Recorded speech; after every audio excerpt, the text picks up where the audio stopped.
Hello and welcome to the October cybersecurity special of our Fireside chat. Today we're going to be talking about how we protect data against the ever-inclusive cyber attack, as always, but whilst at the same time really thinking about what the rise of generative AI and tools like Microsoft 365 Copilot are going to have, and the steps that organizations need to think about with regards to both identity and data governance and lifecycle. My name's Rob Quickenden. I'm the CTO here at Sicilian, and as usual, I'm joined by members of our customer advisory board who I'll introduce now. So, team, welcome.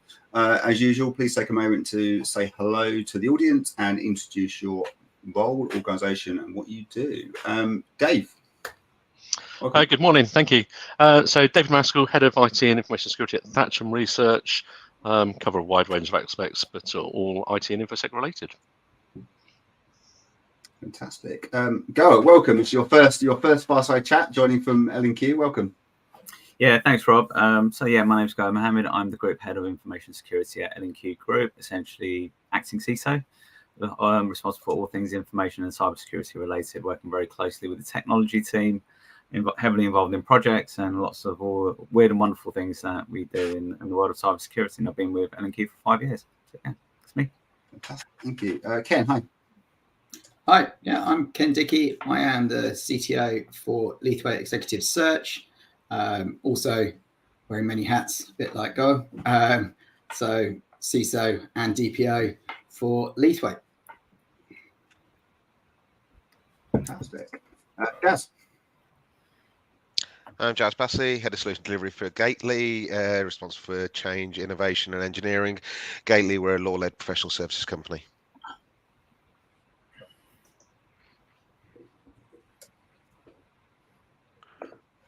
Excellent. And finally, but not least, Aidan.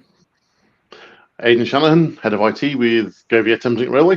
You won't know the company name, you'll know our brands. So Southern Gatwick Express, Great Northern and Thameslink are our brands, but about 7,500 staff running about 24% of the UK rail market. Excellent. And you've had a busy couple of months with all the train strikes and all that stuff, haven't you? So thank you for joining us today. It's really appreciated. Brilliant. Right, so we'll kick off the show. For those of you that have tuned into the last few episodes that we've run, AI has been very much at the front and centre of discussions that we've had, right? And we've talked a lot about the preparation that organizations are going through to prepare for this wave of generative AI, right? So we've talked about readiness from a people perspective and adoption. We've talked about the financial readiness and how to prepare for this, how to, how we invest in this kind of technology, what the ROI needs to be or looks like or promises to be. We've talked about technical readiness from a point of view of what you need to have in place. And of course, we've spent a little bit of time talking about security and data governance, which has always been kind of left to the end. So we thought today we'd focus on this in a bit more detail, go into a bit more depth around what you as a panel of professionals are doing within your organizations around, of course, making sure that you've got the right data protection security in place, but that your environment is also tuned to ensure that, we get the best from this wave of AI that's coming. So we, as usual, most of the technologies that we talk about are centered around the core Microsoft 365 stack. That's become quite a normal approach, but this is not just about Microsoft 365. This is really about what your organizations are doing. It's about process and technology and people. But for consistency, I know some of us have, in the prepping for this call, we've been talking about some of the recent name changes that Microsoft have brought to some of their product sets. So I thought it was just worth, before we dive into the discussion, just making sure that we're bringing everyone up onto the same page around actually what the products are as we talk about them, because I kind of feel that some of these products will come up and some of the listeners and maybe some of you won't necessarily know what they all are. And we do know how Microsoft love to rename things annually, 6 monthly, whatever they do. So back in June this year, there was quite a lot of controversy, particularly out there on social, around the fact that Microsoft renamed Azure Active Directory, right, which has been called Azure Active Directory since late 99. So Azure AD is now Entra ID, reflecting, I think, for Microsoft, the fact that it goes way beyond just the cloud version of Active Directory, which is kind of how it started off its journey. So, Entra ID is, as Microsoft would put it, is their integrated cloud identity and access solutions, right? So this is kind of all the things like multi-cloud authentication, passwordless, MFA, conditional access, identity governance, self-service, SSO, all those kind of things. It's advanced hugely, over the last couple of years around, enabling things like integration into HR systems to provide a single source of truth, managing external identities and those kind of things. So it has kind of come on. Both of these sit within both either a P1, so a Plan 1 or Plan 2, or for those of you that buy into the Microsoft 365 suites, then Plan 1 is kind of what you get within Microsoft 365 E3, and Plan 2 is what you get within 365 E5. And there are obviously subtle differences between those two product sets. Main thing with Entra being that you don't get identity governance protection in the Plan 1 or E3. That's kind of a very much an E5 thing. The other thing that we saw last year, actually, but I think Microsoft's still going through name change with these things, is Microsoft introduced the Purview brand, right, which really brought together all of their various different data protection, data loss prevention, Azure information protection, all those kind of tools came together into a single brand. So Purview includes products like audit, compliance, information governance, data loss prevention, information barriers, insider risk, all those kind of product sets. So just when we're talking about those things, Entra is kind of everything around identity and access, and Purview, from the purpose of this conversation, is really everything around all around data. So Microsoft say, actually some interesting stats I read actually about this. So before we kick into the questions, is that so a stat I read from IBM recently claims that 80% of corporate data is dark. So that means it's not classified, it's not labeled, it's not therefore protected or governed or have any form of life cycle management around it. So it's just data that just kind of sits there, which I thought was an incredibly high stat. Actually, I was quite surprised at that. I then read another Gartner stat that says that we apparently now create, I didn't even know this was a word, so forgive me, 2.5 quintillion bytes of data are now generated globally. And that's just like, wow, that's just mad. So I wanted to dive into the first question to the panel, and which is really, if we think about this world of generative AI that we're moving into, right, and whether that's Microsoft 365 or embedded ChatGPT or OpenAI services or Google or whatever that is, what do you see the challenges around data protection, lifecycle management with the rise of these AI tools? Dave, can I pick on you first? Yeah, thanks. I think actually I'm going to take us back to a non-techie problem, a non-techie issue. I think all businesses go through a huge amount of change, and therefore team structures change, department change, the organization changes. So therefore, getting your data, your assets aligned and understood is probably the first thing for us that a challenge that we continually have and we continue to work through. My biggest bugbear is always trying to find an accountable and owner for data. And obviously, if the organizations move, departments merge and everything like that, it all gets a bit grey. So for me, one of the key things for us to do within our organization is to align the data, align the non-techie bits first, so that we can then start dealing with the problem and trying to do the information classification and all of the DLPs and all the other rules around that. So my start for 10 really is around that ownership and understanding that data first.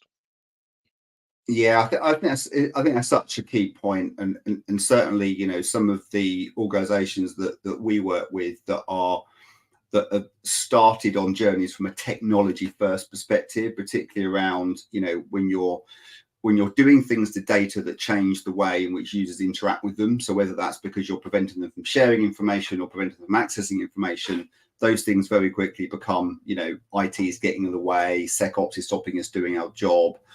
We had a big conversation about this last week, and I know that was one of the key things you touched on, was that kind of getting people involved from a user-centric perspective first. Did you want to add to those comments? Yeah, of course. I do agree with David. I think this is not a new problem, and I think I say this about security all the time and technology. These are not new things. So AI is another buzzword for essentially new technology that we want to absorb into our organization, and it should be treated the same way we treat any new technology we want to bring into the organization that we want to govern and manage in the right way. And I think, ultimately with AI and data, it's the ownership and stewardship. So my background is I implemented Sarbanes-Oxley governance for quite a small organization, and going on that journey of, well, we need to make sure that, we have ownership of data areas and making sure that there's accountability in either primary and secondary. And ultimately, the data sits on our environment, and people are more than happy to put the data wherever they want to put the data. But when it comes to ownership and what have you, then people will say, well, it's not my problem, it's someone else's problem. So we need to clean it up. Oh, it's not my problem, someone else's. So I always talk about data as a bit like a cupboard. You have a cupboard at home, you fill it up with clothes, and then, we need some more storage because we're buying more clothes. Okay, we can buy another cupboard. Eventually you run out of space, or you can't afford to keep all of that, and you've got to clear it up. And it's going back to those kind of fundamentals, and people forget that it's based on basic principles, and we sort of go down like you said, Rob, we look at technology to solve the problem, and actually we should look at, well, we probably need the user side and the user behavior side of it. Yeah, no, I think that's really, really important. And Aidan, I guess, you're an organisation that have lots of different aspects. You've gone through mergers, you've gone through change of hands, you've gone through all sorts of things. Where does it sit within your team? I mean, obviously, you're an organisation that lives in data, right? How does this affect you? Well, I suppose 2/3 of our organisation are front line, so they have a very different view on what they access and what they consume and what they need to do their job versus the rest of the organisation. I align with Dave and Goa in that a lot of it is, I mean, I suppose if you go back, it's just another thing. If you look at it and go back and you say, well, if you move from on-premise file servers to SharePoint, suddenly search would surface things which hadn't been properly permissioned, and suddenly you were into a world of pain if people hadn't been as good as they could have been, shall we say, in maintaining their data and their permissions for sensitive documents, was suddenly been surfaced up, and that was a internal case straight away to answer. And I think it's key to have the users on board and make them understand it's their data. Just because it's an IT system doesn't mean IT own it. And if they're recording, I don't know, sensitive information about one of their staff members, then that needs to be sort of secured and stored safely so it isn't accidentally exposed to the rest of the business. We run an occupational health team internally, so it's quite a big thing, and they're quite, I mean, they're very aware of it, but you kind of go, they're very aware of it because they're health professionals. If you look at the rest of the business, then you kind of go, are they as aware as they should be if they're sort of sharing information internally? What controls and procedures should be around it? So we've had a big exercise in training staff. We've got kind of annual mandatory training, as well as kind of we use a bunch of other sort of stuff as well wrapped around that. But I suppose we focused, I mean, pretty much as I suspect everyone on the call focused post legislation changes, and we focused on DLP very early, and have quite a few sort of automated tools around DLP to sort of stop stuff going external, which shouldn't be going external. But there is still that internal exposure as to kind of what do we classify internally. To be frank, very little, because we had an exercise where we looked at stuff, and we've got a specific use case where if we ever got spun off, then we probably spin the tenancy off, and that means that suddenly a bunch of documents which have been classified and protected would then not necessarily be accessible by a parent group, who would need to retain those post a spin-off if it ever happened. So there's some very unique complexities, shall we say, that we have around if we look to classify stuff, what would we need to do to unclassify it before we ever got spun off in future? So we got as far as that, and then the other big thing for us is also price. At an arm's length, we're an E3 organization, not an E5 organization or an F3 organization, and we are now we're now all F3 or E3 or E5 M365. We didn't get a choice last time around at our enterprise agreement renewal, so all our staff used to be O365 with EMS added on top, and now we're the full M365 F3 suite. But that's great for manual classification and the default classification, but there's no auto classification. So there was a big debate internally when we looked at it as to whether we'd need auto classification or not if we were ever looking to deploy internally, because of the sheer number of staff and the sheer volume of email we send internally. I mean, there's a lot of operational messages which go out from automated systems via email, and it's I suppose sorting the wheat from the chaff as to kind of which would you have to classify.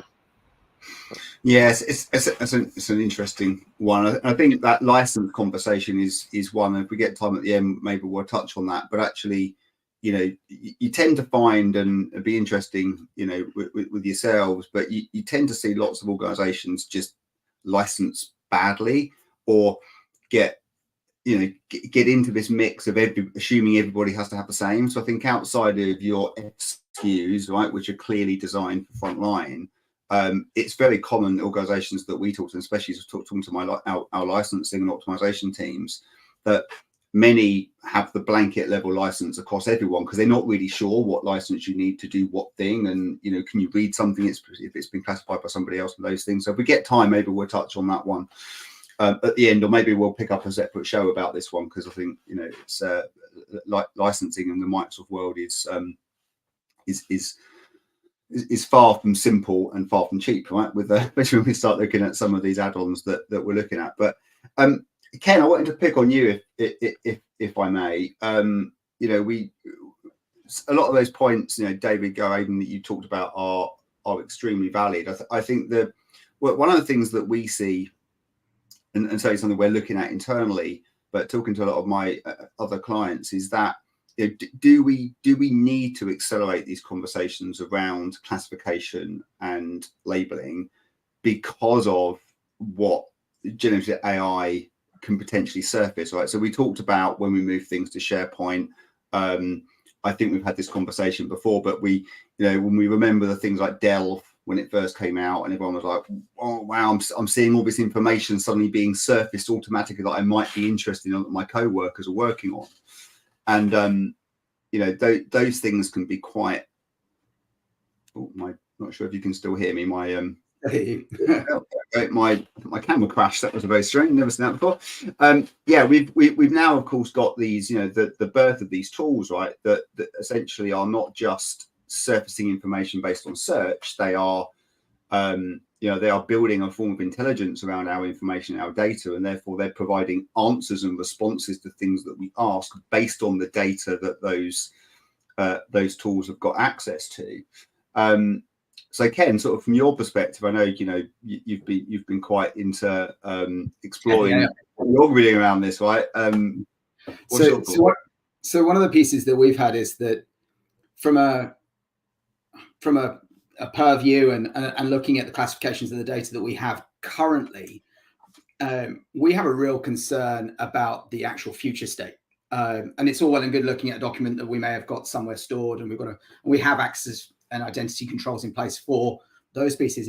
It's actually the generative AI piece that gives us the greatest cause for concern, because out of nowhere something can be created and there is no evidence that is factually correct. So you could create a document, and who owns that document that you create, and how do you classify it? Because and Aidan and the rest of the team David, they mentioned sort of getting everything lined up, accountability, etc.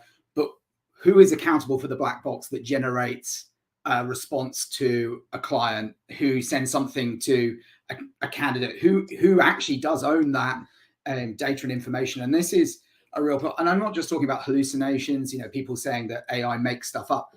It may actually it's not making something up. It may use your data set. It may be functionally correct, but it may send it out to a client that legally puts you at risk, right? And you have to be really concerned about where it's getting this in the surfacing of data. One of the things that we found as we've gone on this journey is that, to that point, I'm not surprised that 80% of our data is not classified and it sits in the storage, because it's amazing what you do actually have retained in your systems. And as you start using these tools to surface information, all of a sudden you're getting not hallucinations, you're actually getting data that you didn't know existed thrown back at you. And you have to be extremely careful around what you are leveraging for future documents. And obviously, we had a conversation before the Fireside chat about the take up of, or the uptake of Copilot. One of the things as this becomes more and more relevant and it comes into our environments is actually you've got to be really aware that your colleagues could be sourcing data and information that is legitimately yours, but how and they use it and who they then pass it on to is another real issue. And I think this is where we've taken a step back and we're trying to work out what the tooling really should look like. We've got access control, we have identity management, but the idea of automating some of this actually does not fill me with dread, but I am fearful that we could end up with situations that are beyond our control. I haven't seen this in the ChatGPT, but certainly from the Google AI side of things, they're actually putting in digital watermarking, for example, inside images. So you can tell if it's been Gen AI'd or whether it's an actual photograph. And again, I think we talked about this in previous Fireside chats about the Copilot adoption, just what controls are there? How are we going to manage this securely? And I've yet to see sufficient detail around this that gives me confidence that we've got control over it, which is another reason why we're kind of stepping back and being a little bit sort of uber cautious around what we do with data. All the while regulation around us is getting tighter and tighter. The average person on the street knows what subject access request is. They've read it in the newspaper. They know they can ask the local council for information. More and more these things are becoming very relevant to everybody on the street, right? So we have to be very, very careful around how we handle the documents that we do possess. Aidan's point about so much stuff sent internally, again, it's just like what is being sent internally and how you control that is another cause for concern. And look, there is no right answers in any of this. This is pretty much a new frontier for everybody. And again, on this roundtable here, it'd be great to hear kind of any other insights into what other people are experiencing with the AI piece, because you can't say no. That's the important thing is, the AI, the competitive advantage you lose. We've got to just try and find that happy balance. But it's not just the legacy pieces now. It's also this weird future state that nobody really knows what that future state actually looks like. That is a problem. Yeah, so it's a really good point, Jazz. I'm sure you've got some giving your sector. I'm you've got a lot of thoughts here, right? I think I'm probably going to echo a lot of what's already been said. Just Ken's last point, future state. I think it's pretty much the current state. It's where we are right now. But ownership of these generative AI generated documents and data, it's going to be a minefield. Traditionally, we'll have relied on a traditional data management policy to address the points that Dave and Aidan mentioned regarding that ownership, regarding that access piece. However, Goa's analogy around shoving everything in a wardrobe and continuing to fill that wardrobe and never filter the things out, take them to the second-hand shop or whatever, you're going to build a problem there, even if you're creating data and data sets off your own historic data, because things will legislative change through how we communicate with clients. And if we throw in generative AI tools to look at our own data, we're still going to build a set of data, a set of documents that's not necessarily going to line up with how we communicate and engage with clients now. And then you throw in the complexity of using third-party generative AI tools who are pulling data from a variety of different sources.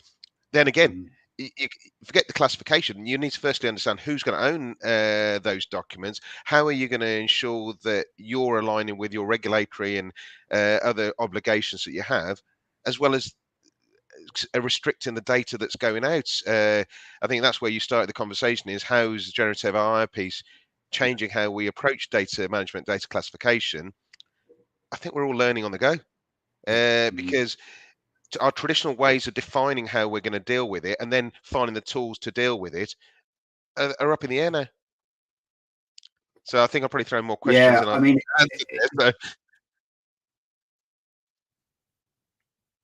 no, it's a really interesting one. I think the watermarking is definitely something we're seeing a lot more conversation around. I think there's also quite a lot of, I don't want to say passing the buck, but almost passing the buck, is that a lot of the tools now that we see, they are referencing where data's come from. They are telling us where that's come from. Certainly the organizations I've been working on that are on the early access preview for Copilot, and it's hard to believe that it's actually hitting general availability in 2 weeks, which would be really interesting to see.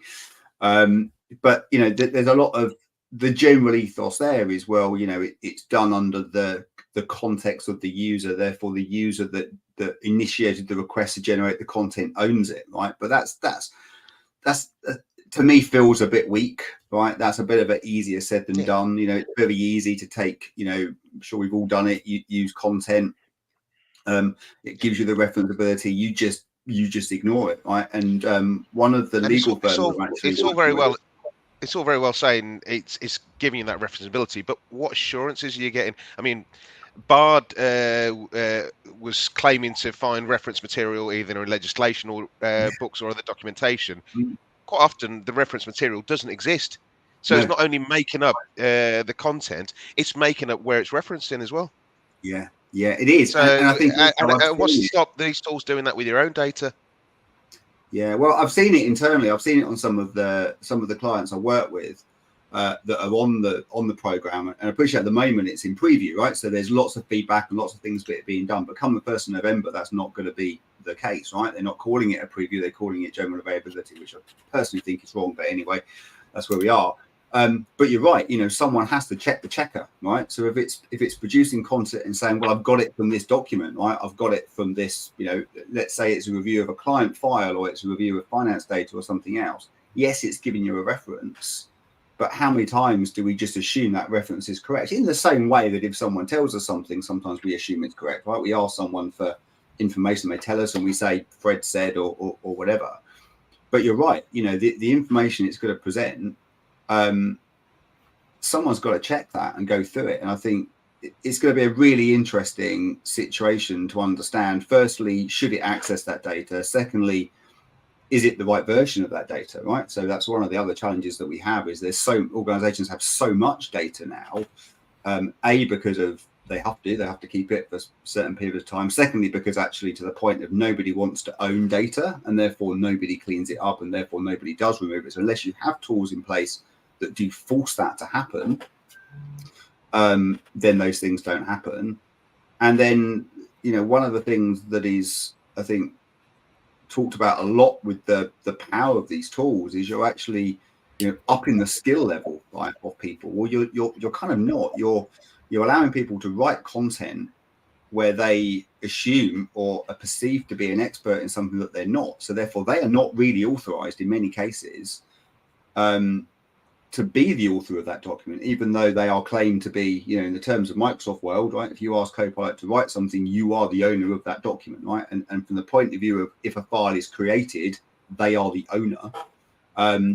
They're referencing data that they may not even understand. And I think that's a really interesting challenge that you raised there, Jazz, is just, how do we govern that?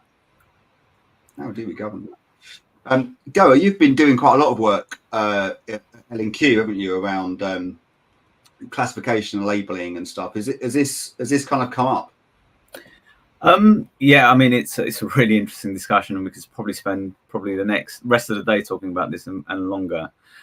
We've been taking an approach, and a lot of the approach I've taken is visibility and understanding of what exists. And I think we can put ourselves in a position where we want to try and do lots of things, and actually we don't know what we're actually trying to address. So the approach has been taking fact-based decisions. So Microsoft Information used to be called AIP, or Azure Information Protection, which is now Microsoft Purview Information Protection, which is around data classification, amongst all the other things that they do, and they put it all under one suite. It's been really understanding what exists. So we have taken an approach to do a audit mode of all the data that we've got. So it uses some of the generative AI and machine learning engines that Microsoft has to understand what types of data exist, what it would be classified as. And we're using the approach to understand that, analyze it based on what we have, what's been sent out, and what's been not before we enforce it. So that's one approach we're taking to try and help us make better decisions, because it's quite easy to make assumptions on what data is going out. And it's when we, in our own heads, we can get quite scared. It's quite scary to think about, oh, this person could be sending this data out, or they could be sending this document out, etc., etc. So we've taken the approach of, well, let's understand and audit what is going out. Let's see how many records that which would be flagged as sensitive data are being sent out. Are there multiple instances of that? And then using that to help us make a better informed decision, working with the organization. Because the reality is, it scares us, but actually not a lot of it's happening. Talking about AI, we're looking at a paper and governance and guidelines to share across the organization on what we should and we shouldn't do. Some guardrails, for lack of a better term. And then from that and the analysis we're doing around data from the information that's classified, we want to then use that to drive forward, right, okay, this is what we should be blocking, this is what we should be allowing, this is what is a risk, and then addressing that. And I think that facts-based decision is really, really critical, because, you know, we've got some great tools, especially within the security world. You know, we're a Microsoft E5, M365 house. So we've got the full stack, and what we've been using is, you know, we're a Microsoft house. Why wouldn't we use that tooling? We could go out and buy best in breed to do some of the stuff. So there's lots of good tools that would do similar things, if not better things than what we already have. But it makes it much harder to consume when you're dealing with multiple technologies, to pull that together into one source of truth.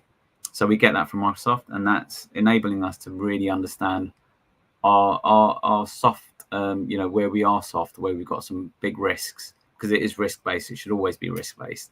And, you know, depending on the organization, if you are a startup, you want to take more risks. So it's okay to work with AI and some of these, and maybe have looser classification. Whereas if you're regulated and you've got tighter issues that you need to manage, then taking a you know, more risk-averse approach and saying we're going to lock this down may be more suitable. But ultimately, you know, to the points that have already been made, Jazz has made some points around, well, what do we need to do? Well, once we know what we have, then we can make a risk-based decision based on the facts that we've got, as opposed to hypotheses of what we think we have. You know, doing that data analysis and then using Microsoft tools. So that's kind of, but the approach has been, let's do audit mode. Let's really understand what's happening, what type of data does exist and where does it exist. And from that, do we enforce classification, or do we enforce better technologies and kind of locking that down in a better way? Do you see, so I know one of the things that, and I appreciate, you know, none of you on this call can have kind of seen behind the scenes of it yet, but one of the things that I've seen within the controls that Microsoft are putting in place with their, so basically their semantic indexing tool, right, which is what Copilot will use to reference data, has got, and it still feels quite not granular enough to me, but it's you can essentially exclude certain areas from its ability to search. So whether that's kind of file data or third-party data or SharePoint teams, those kind of things. So there will be some tools on day one that enable you to stop it from referencing certain content.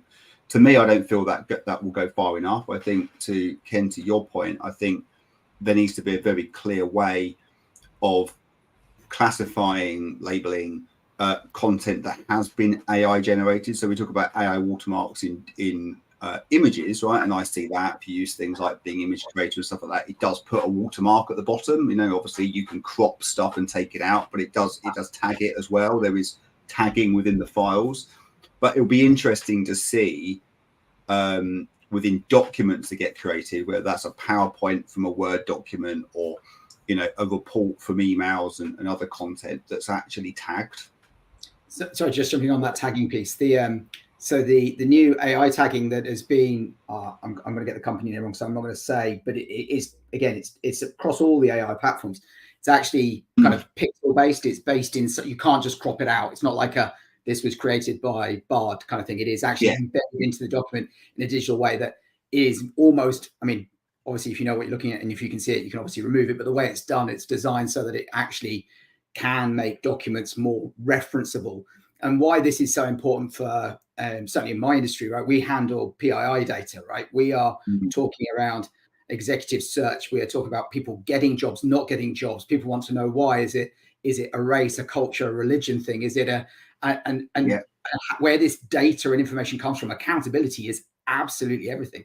And in the US, whilst we're not regulated, there are lots of lawsuits where people are yet saying, well, what engine did you use to go through? And Workday as a company I know has got some challenges because they bake some stuff into their system that basically kind of couldn't tell the wheat from the chaff. And again, classifications, data, all of this, we're coming at it from, it's such an immense topic. And where Go is coming from, I totally get the whole point of using the stacks that we have, but is it going, are these even going to be fit for purpose for some of the new stuff that's coming? If somebody's resume is being rejected because some system has scraped that data in a way, and whether it was classified or not, whatever, how that is processed and handled is a really, really challenging piece at the moment. I think obviously we want to protect the data, and that's what we always look at it from a risk perspective. If I'm working on a search for a big bank and we're sending details backwards and forwards, you've got to be encrypted. It's got to be encrypted at rest. Got to make sure it's going to the right individual, etc., etc., etc. But at the same time, you also need to know the validity of what's being sent backwards and forwards is also true and correct. And the tooling, to Jazz's point, is, do we have enough for what is the current state? I talked about future state, but it's a really good call out. Actually, this is the here and now. And it kind of just feels we're a little bit, I wouldn't say we're the horse is bolted and the barn door is closed, but we kind of getting to that point where we're not ahead of it. And I think organizations as a whole, this is a really big problem for them going forward, just especially if you're like in a very substantial organization. I'm not casting aspersions, but I'd hate to imagine what's going on in the HS, for example, around medical data.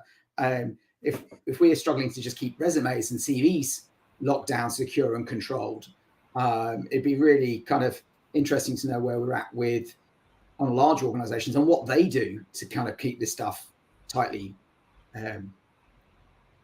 in-house. Yeah. And to that point, Ken, you say you're not ahead of it. I don't think many are ahead of it. Everyone is scurrying to try and keep up. There's a great amount of marketing out there, probably AI generated, but there's a great amount of marketing out there. But when you delve into the detail, when you look to get some of this stuff demonstrated, interrogate it, there isn't a huge amount to it. I mean, Rob, to the point you were mentioning I think before we started, that Copilot, even within Microsoft, has only reached a 1% user base there. That we all have that fear right now that things are moving at a pace and we're not going to be able to keep up. I think we're all in the same boat, and we're all desperately trying to keep up, trying to digest and understand how things are developing, because things are developing so fast. But I think when we look back in a year's time, we'll have probably understood we moved the fastest we ever moved during our working careers during this period. Yeah, it's funny, isn't it? I think this is a challenge for all of us, right? There is so much, as you say, marketing buzz around these things, right? And the videos, and particularly the amount of money that has been spent by all these vendors on actually what these tools can do, right? I mean, my Instagram feeds and everything else are just full of all these wonderful tools that use all these things, but we haven't had enough time. And I think you're right, there's not been enough stuff, even at the deep IT levels, and I'm sure you'll echo this from the sessions that you guys attend and the forums you're part of, is that there's not enough about the under the hood stuff, about what really goes on. I think we've got to have a huge amount of we're going to have user demand, because everyone can see the amount of time saving that these things can do. I think we're going to have user fear as well, from that point of view of, will this take my job away, and those kind of things.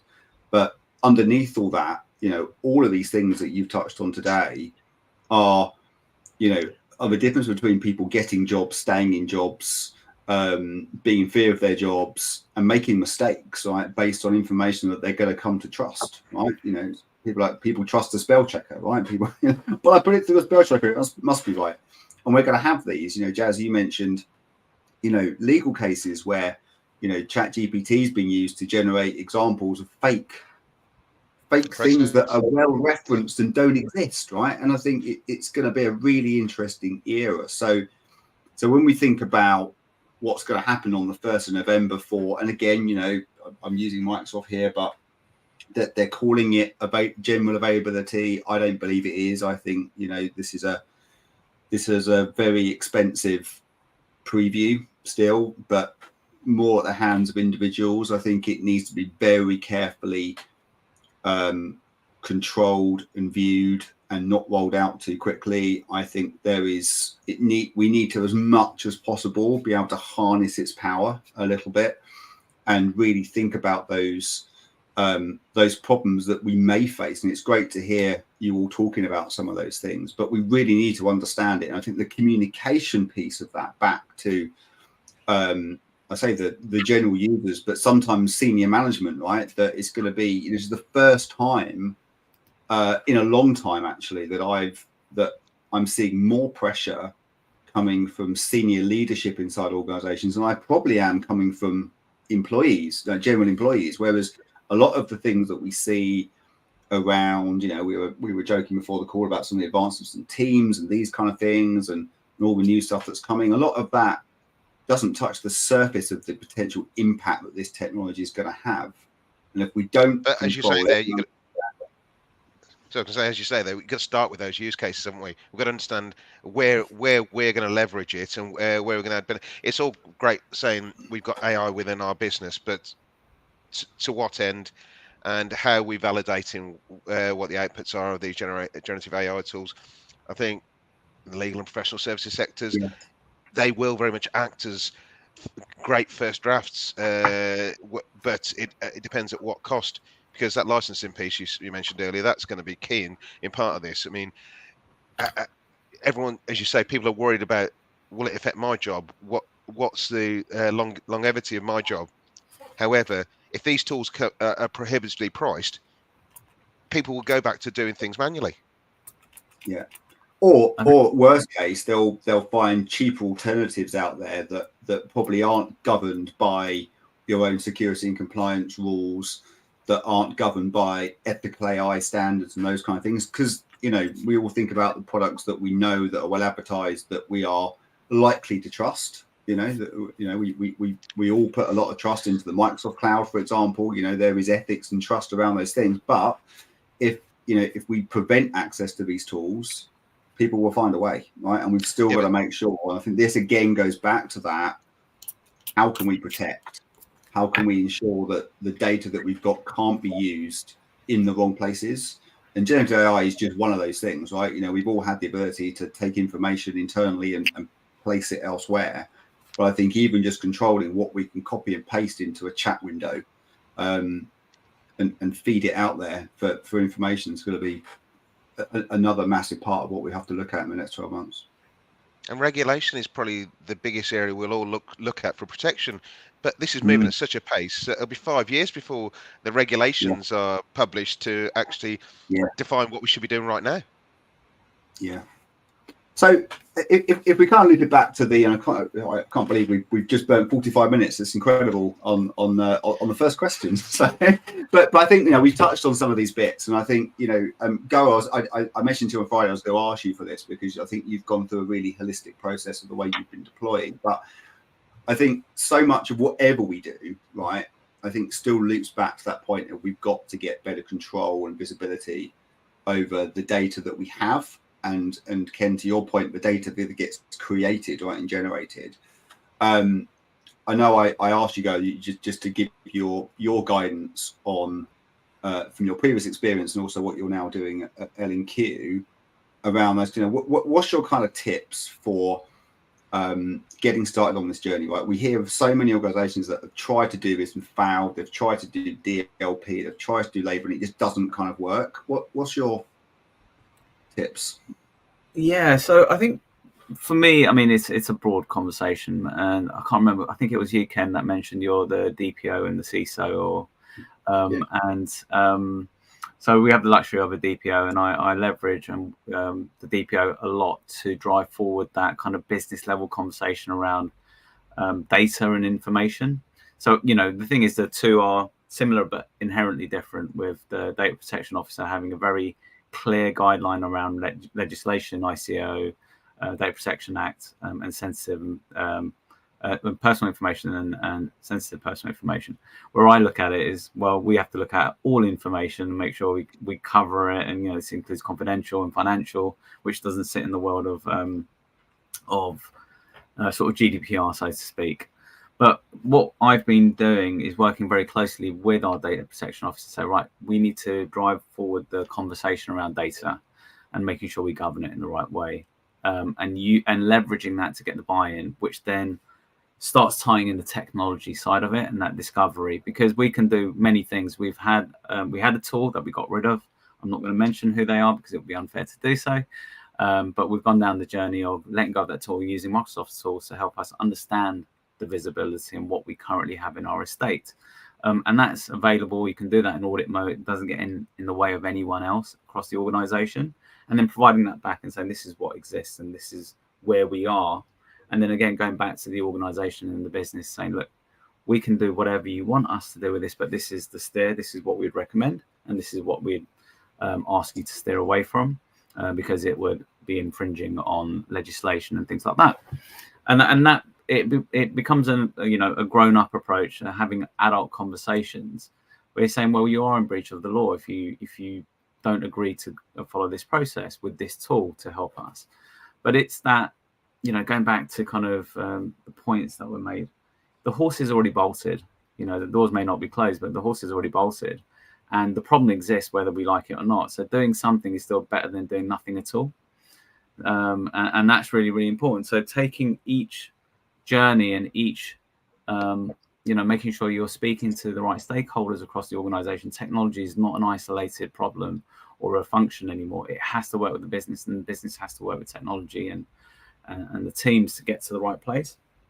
And then once you've got that audit mode, and so we then know what looks like sensitive information, and you get false positives in this, by the way. So my team were saying that they've had Moroccan Moroccan passport numbers flagged in the data, for example, and all of this weird stuff. So we have to analyze it. We have to understand that. We get lots of data, but it could be false, like we get from AI. And Jazz talked about some of the issues that we have with AI, but there was the legal case where the lawyer got the information from ChatGPT, couldn't prove it in court. And then the court said, where did you get the information from? And they said ChatGPT. And when they were asked, how did you verify it? They said, we asked ChatGPT if it was the right information. So, we're down this wonderful route, but it always comes down to in the States at the moment, but I'd imagine that kind of thing has the opportunity to occur here as well. Absolutely. And the point is, we should still be engaging with people. We still need people to verify this. That's why I have a team, rather than relying on a dark trace to tell me everything's good or something's good or bad. We need a team to analyze that. Is it the right thing? Because we've got black boxes. But ultimately, it's that working with the business, using the tooling, making sure the tooling is fit for purpose. And if it's not, you can always pivot, but using what you currently have and then going on that journey to get to a better place. Yeah, because I think, again, those points, we've all thought about, some of those examples, and healthcare was talked about earlier on. And you think, you can imagine some of the ramifications of asking an AI, and this is probably not day zero, this is probably a few years' time, but you think about just asking what medication somebody's on, or having AI conclude diagnosis of patients and those kind of things. And we've got to have the ability to know and be able to trust and have this data ratified, right? We can't, if we get to a point where we're letting it make a decision and act upon that decision, I think that's a very bad place. And that's where all the scaremongering comes along. We've all seen films that kind of command this. But I think your points are really valid, Go. I think we've got to do something, because it's here, it's coming, and we either trust it in the guidance of the tools and the products that we invest in, or we have to do everything we possibly can to prevent the data that we've got being used outside of our controls, right? And I think that there's two things we need to look at. So, you know, it's definitely about what we do with our data, but also what controls we put in place to stop that data going elsewhere, and making sure we have the ability to, you know, to kill it off, you know, to kill data that's no longer valid. You know, I see lots of organizations using it now as an opportunity just to trim data that there's not. I was working with a client the other week that, you know, has got about 45 years of data, which is, you know, about as far back as I think you can probably go with digital data as we are. And they've never deleted anything, you know, because you never know. And I think that comes down to, I think, looking at what you need to retain and what you need to index and what needs to be accessible by AI. And I think it's not necessarily everything. So interesting chat. I think we're just about out of time. Fantastic. Really enjoyed that. I learned a lot myself from some of those discussions. So, you know, everyone, thank you again so much. Go, thank you for joining us. I hope you'll join future sessions like this. They're phenomenal. Thank you everyone for listening. Hope you found it useful. Welcome all of your comments and thoughts in the chat as always. And we see you next month. Thanks very much. Cheers. Thank you.